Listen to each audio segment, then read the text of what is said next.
United Talk Time on podcast. It's the Sutton Podcast. And there it is! Sutton United at the GM Vauxhall Conference have put out First Division Coventry City, winners of the FA Cup themselves less than 2 years ago. And what a moment to enjoy for the fans of this Surrey side. They've had their moments before, but never one like this. But the whistle goes down. Delight for Sutton United. Sutton United, the National League, are through to the last 16 of the FA Cup. No longer English football's perennial non-league club. A 123-year crescendo reaches a new peak for Sutton United, who are promoted to the Football League for the first time.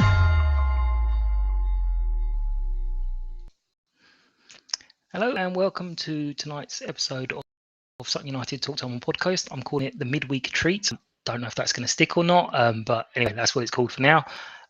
Joining me tonight is Dan from Gandermonium in a wonderful bit of perfect planning. We've done basically a Dallas Dynasty crossover. So I've gone on the blog and he's come on the podcast. And hi Dan, how are you? Only polite when you said, it was going to be a monologue. I thought, well, he's done the blog. I'll have to help him out. I'll pay him back. It was going to turn into a therapy session after watching the game the other night. Sit here rocking for an hour. I was checking how long the stream quality would last for, but So you didn't make the Papa John's. I know, as said before, different people got different feelings on it. I think. As was in my defence, it was mostly work. It's mostly work that's kept me away from all the home games. The only one I was able to do was Pompey, and that's because I booked the day off, so I didn't get lumbered with anything. So that's the only one I've been able to actually physically get to. I feel I you may be laying the ground. Yeah. You're laying the groundwork for the excuse of, no. Yeah. I always wanted a trip to Wembley. I love this competition. Of course, absolutely. Get to the final, front of the queue for a ticket. Don't worry about that. Absolutely, yeah, no worries. I'll be honest. The Wimbledon one was literally just because I had a free evening and the tickets were quite cheap, so I quickly jumped on it. But yeah, very quickly. On the other night, I know it's covered lots and lots of places, but it was a bit of a dire game. It was very, very dull, and we huffed and puffed, and so did they. I think I've covered most of it. The detail of the substitutions with those games, it's difficult because everyone's trying to give new, lads coming from injuries or lads who maybe haven't had a lot of football lately. They're just trying to get them some minutes in the legs, but still have a competitive side out. And sometimes when you make it, I think they made 7 or 8 changes from what someone was saying. So when you make that many changes, you're always going to struggle for a bit of consistency on the pitch. Absolutely. I wasn't amazed when it finished 0-0. The time when I realised I had to concentrate was when Louis went off, and then suddenly Enzio came on for him, and I'm like, hang on, where's he gonna go? This is gonna cause a bit of a head scratcher. What's going on here? And then I kind of finally sussed out who was going where, and I was like, oh, that makes sense now. I've seen it. But yeah, it was an odd one. I mean, I put in the wonderful blog entry. It's top quality. Top quality. Everyone, Gandermonium.com. Go and check it out when we're done. Actually, straight after this. But it was highlighted. One of their players, very short period of time towards the end, one of their players beat a couple of hours on the box, weaved through, and we were like, oh, and he shot horribly wide. And then Tance did almost the same thing in the middle of the penalty area, and he ran through and left the ball behind him. And it was like, yep, okay. If that had happened in the first 5 minutes, I would have just gone home because I would have known that this was going to be that night. But the penalty shootout was exciting. We haven't had one of those for a long time, and certainly haven't won one of those for a long time. I think there's differing opinions. We've got some 2003s and 2001s. I think someone said 2012, but I'm not 100% sure. We did have one of the last one I can remember is Wingate at home in the trophy. Yeah, we lost. Yeah, we had the one in Ireland, obviously, but of course, yeah. We didn't really care about that. Yeah, no, that didn't hurt at all. We'd had enough. But yeah, so it was an interesting one. I would normally ask someone, well, normally last week, so for the Sutton Podcast Player of the Day, the pod. You weren't there, so I get to choose. It was Dean. There's not a lot you can say. He saved 3 penalties, one after the other, kept us in it. Not much more we can say. So I'm going to send out a lovely tweet, and I'm sure Dean will be thrilled with it. He's not even on Twitter, so he's going to be even more delighted. You need to set up an Instagram account, 'cause he's definitely on Insta. I have got Insta, but I don't really do an awful lot on it. But yeah, so looking forward very quickly, I'm going to let the other chap who's waiting very patiently for us, Tommy from Bristol Rovers. And 1 second, hi Tommy. Tom, sorry. How's it going? Not bad. How are you? Yeah, I'm good, thank you. No worries. So you are from the Bristol Rovers Gas podcast. Gascast, yeah, that's right. Gascast, sorry.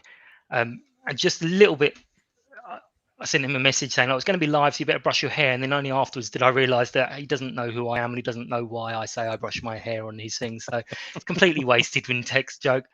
And also, in utter fairness, this other fellow that's on with us now, Dan, is the one you really want to be sending those kind of messages to. I was asked to contribute, and I assumed it was a collation of answers. Well, I would have answered with a lot more detail if I had realised it was just me. So hopefully you won't give just one-word answers to repay me. No, won't be able to shut me up. No worries about that. But yeah, we're looking forward to Saturday. Just going to ask, what's your sort of connection to Bristol? How have you started supporting them? Bristol Rovers, sorry.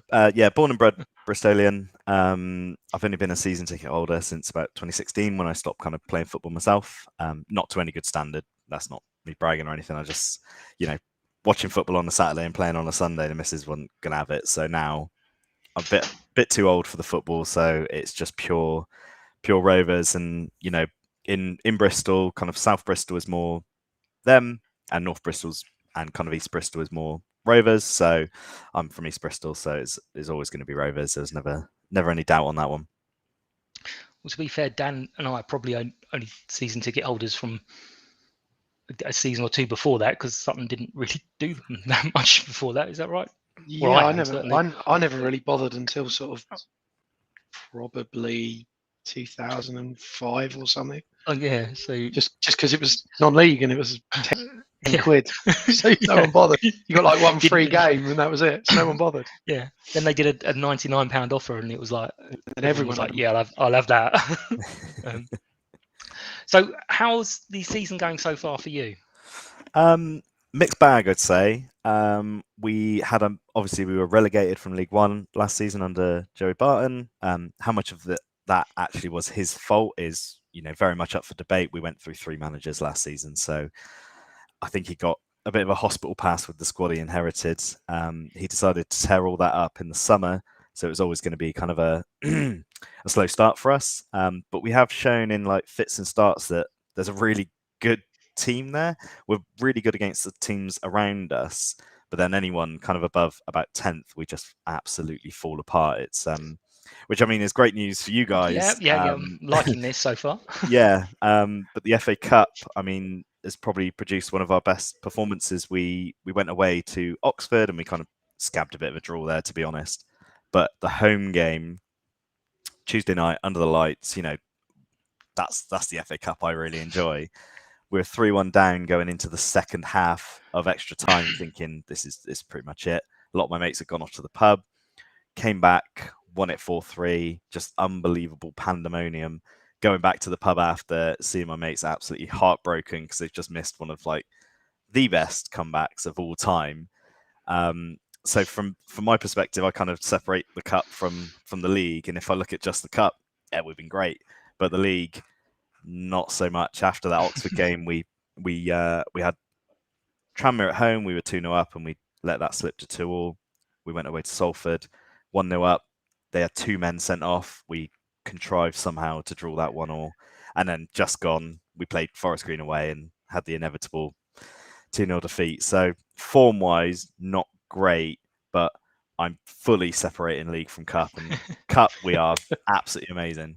Cup side. Well, Yeah, yeah, Well, I saw one of your supporters was a little while ago now saying that they were delighted they saw that they'd drawn Sutton in the cup, and they were like, "Oh, great, a nice proper non-league side," and then they've kind of realised that actually they're above us.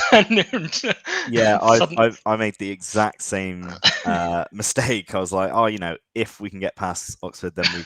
But also, before that we had a habit of going out at home to non-league teams. We did it with a few, and it was just really frustrating. But now you're in the league, maybe that will change. yeah. You never know. Well, I'm fairly convinced. I was going down. Sorry. It's no surprise people still think we're non-league side. I think most of us still haven't quite got our heads around the League Two stuff yet. So I think you coined it of bringing non-league to the football league. yeah, bringing non-league to the masses. Yes, exactly. To the masses, I like that. We were. I was walking the dog actually on the night you were playing, and I was kind of following it. And I'm fairly convinced there were quite a few supporters trying to get their early tickets to Oxford, because we obviously knew we were playing the winners away. So I'm fairly convinced a few people were like, "Let me get those train tickets," and now going, Yeah. "Oh God, no!" But yeah, that must have been just. I mean, we've had a league game with Port Vale where we were 2 down, 2-2, 3-2 down, and then we come back to win it 4-3, and that was, well, it was part of the bewildering, awesome, wonderful moments of our season. So I was going to ask highs and lows because I've got little bullet points to ask. I'm very professional on this, by the way. I'm brilliant. If there are any of your players that we should be looking out for? Yeah, there's surprisingly quite a few. We have got a few really, really good players. I think Sam Nicholson would be the standout one, but I do believe he's injured, which is a massive shame because he is unbelievable at this level. He's just absolutely ridiculous. Very good, like low center of gravity. That kind of like, I don't want to say messy, but you know what I mean? Like just that kind of will run at people. He's brilliant. Anthony Evans is another one. He kind of he was like the Everton under 23s, like captain, looking like he's going to make it, and kind of went out into, I don't know, just almost out of football. He went over to Germany and played there and wasn't all that good. Came back to England and we didn't really have high expectations of him. Another Scouser that Joey's recruited, and he's been unbelievable. Like his kind of vision and his footwork, he's fantastic. And then I think so. Nicholson's very much a goal threat. Evans is more of an assist king. He's got a few goals to his game as well. And then Sam Finley we got him from Fleetwood, obviously Joey Barton's ex-club.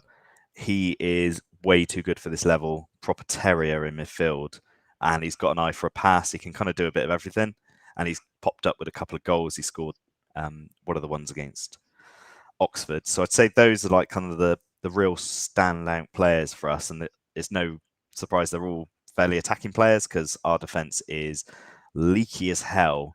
So our best players are definitely going forward. If we can get the ball going forward and keep it up there, we're all right. But once it starts coming back, that's when we start getting in trouble. Right. Okay. I'm thinking my prediction might be slightly off now. Dan, do you want to do the same for us? Who you'd be saying is the? Well, I suppose you've got most people look at David Ajiboye out wide. He's always the one who catches the eye for us. Just old school winger, flying down. Takes men on, can go outside, can come deep, and run at you from there as well. You got Isaac Olafe Tanto up front. Similar sort of little centre forward, again very direct. And then at the back you've got, I suppose, Ben Goodliff as well has been stat this year for us. Barely put a foot wrong. But then again, he was like that last year with Louis as well at the centre of defence. And yeah, I suppose our lad who's too good to be playing for us is Craig Eastman in the middle. He just makes us tick. We're just a different side out him. He's got so much experience. Since we've come up, just sitting there watching him, it's just he's way too good for us.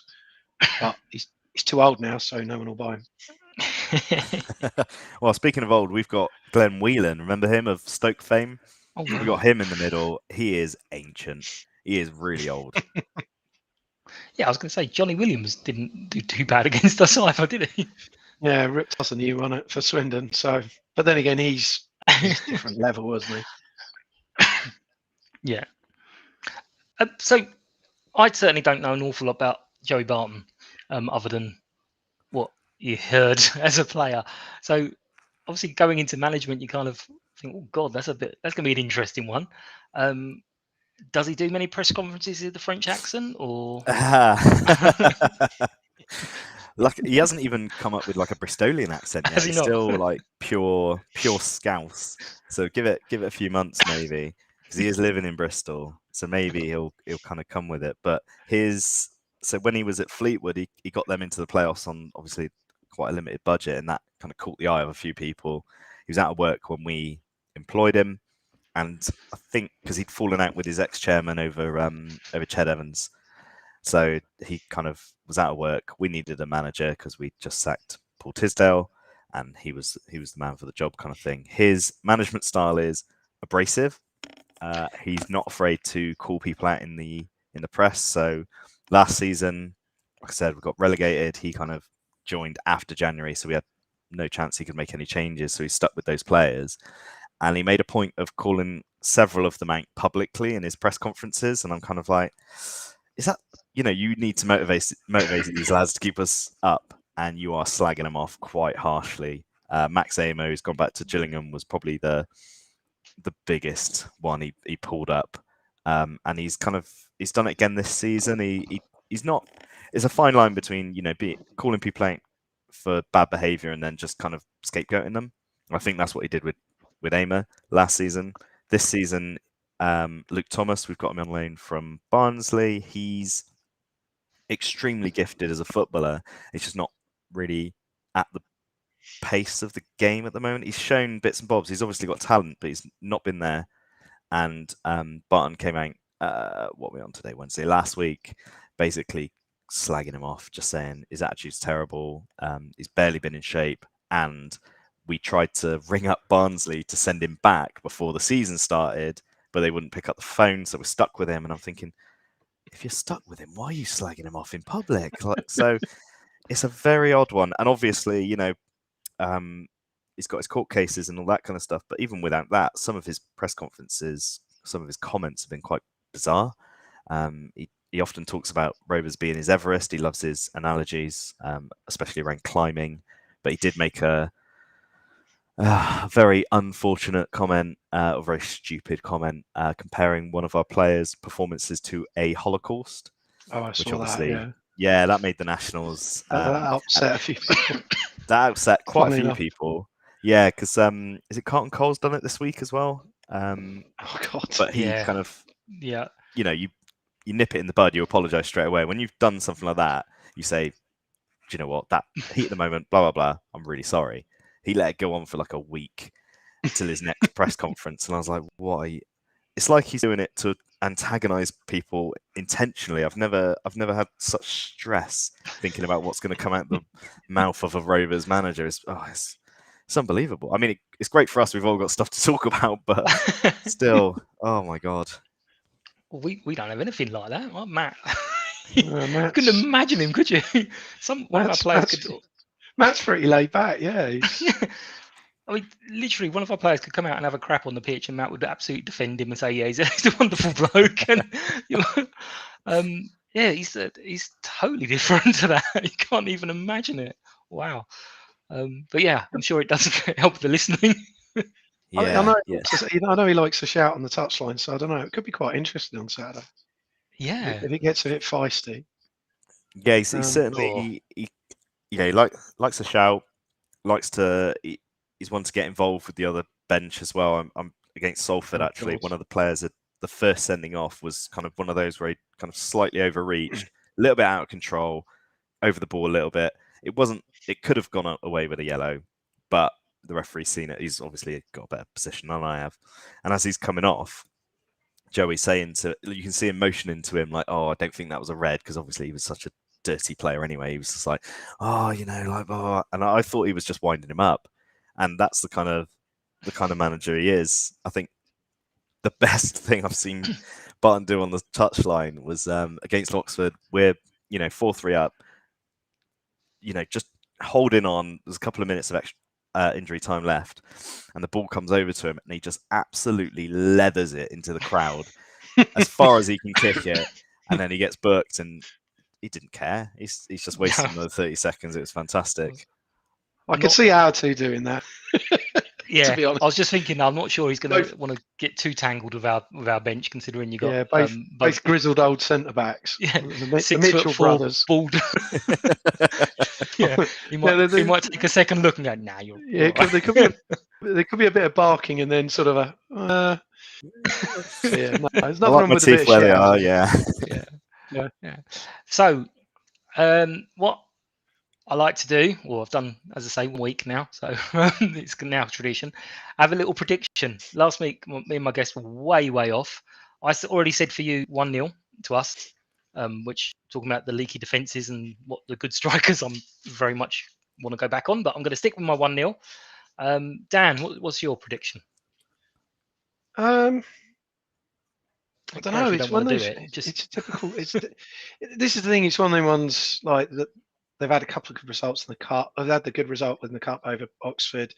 They're both good results, but not been great in the league. So there's no money prize. Just I know. I'd be happy. You know what? I'd be happy with a draw. I'd take a draw and give me a scoreline. 1-0. I think what will be key for us is who's playing at centre back for us. Yeah, because we might be missing one there. So I think that might be the difference. If it's the regular back four, I think we'll perform well. But yeah, I'll take a draw 1-0. Excellent. And Tom? So definitely both teams to score. We have rarely kept a clean sheet and rarely not scored so far this season. We always tend to grab one and concede at least one. So I think I'm going to go 2-1 Rovers based purely on the fact Saturday in the cup, I think the crowd are going to just be so up for it, and I think that will make a big difference. The crowd at the Mem does really, really help us. So I just think we'll squeak it. I know you guys are flying high and all that, but the cup just nullifies all of that. So I'm going to go heart over head and say 2-1 Rovers. We did have a bit of a mare last night with injuries. We potentially lost another centre back. Went off injured. Our reserve goalkeeper was injured, and second choice left back. So we got through the last 16 in the Pizza Cup, but we lost 3 players. But yeah, so between the three of us, we've gone for home win, draw, and away win. So couldn't possibly sit on the fence anymore. Well done, guys. Every base covered. Splinters all. Yeah, it's going to be like a 6-6 draw or something. I could see it. You guys coming down up to Bristol? Dan, we'll be there. We've got train tickets sorted, so as per normal for us, we'll be local from about 11. So just so we can admire the locale before the match, mostly from the inside of pubs. Yeah. Oh, well, this is it. This is one of the good things. I wish I was an away fan at Rovers, because the pubs along Gloucester Road are amazing. Like if you like ale or sports bars or whatever, it's one of the highlights of the location we are, because we're quite far out from the centre, probably about a 40-minute walk. But you do have basically Gloucester Road is just one long road of all pubs. So take your pick. We'll be somewhere around there. And what's the accident and emergency? Obviously, we've got the league game on. Yeah.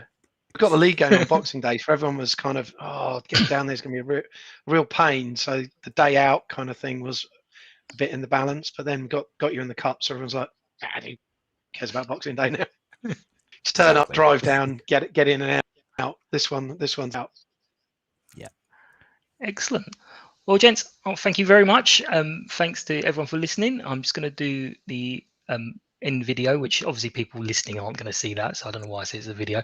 But thank you very much. I'll see you all soon. Hope it's a great game on Saturday. Obviously, I hope it goes our way. But if it's a draw, then we'll have another one at our place. So thanks a lot, gents. See you soon. Thank you. Lovely. Cheers.